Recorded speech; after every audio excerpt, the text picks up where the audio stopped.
Hello friends, welcome back to చేపర్ kitchen. ఈరోజు వీడియోలో చిక్కుడుకాయ కారాన్ని కొబ్బరి వేసి చేయబోతున్నాను. ముందుగా చిక్కుడుకాయ ముక్కల్ని చిన్న ముక్కలుగా కట్ చేసుకొని వాటర్ పోసుకొని వాష్ చేసుకొని పెట్టుకోవాలి. ఇప్పుడు దీంట్లో వాటర్ పోసుకొని పసుపు ఉప్పు వేసుకొని స్టవ్ మీద పెట్టుకొని హై ఫ్లేమ్లో ఒక 30 నిమిషాలు అయితే ఉడికించుకోవాలి. ముక్క అయితే బాగా మెత్తగా ఉడికిపోవాలి. ఆ విధంగా ఉడికించుకున్న తర్వాత ఈ వాటర్ అంతటిని వంపేసుకొని ముక్కల్ని పక్కన పెట్టుకోవాలి.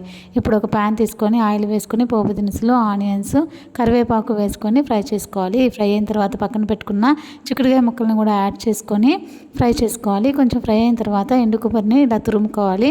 దీన్ని కూడా దీంట్లో చిక్కుడుకాయ ముక్కలు యాడ్ చేసుకొని కలుపుకుంటూ ఫ్లేమ్ని సిమ్లో పెట్టుకొని ఒక 10 నిమిషాలు బాగా ఫ్రై చేసుకోవాలి. ఫ్రై అయిన తర్వాత ఉప్పు, కారం, కొత్తిమీర వేసుకొని కలిపేసుకుంటే చిక్కుడుకాయ కారం అయితే టేస్టీగా రెడీ అయిపోతుందండి. ఇది రైస్లోకైనా చాలా బాగుంటుంది, అలాగే పప్పు, రసం, సాంబార్లోకి సైడ్ డిష్ అయినా చాలా బాగుంటుంది.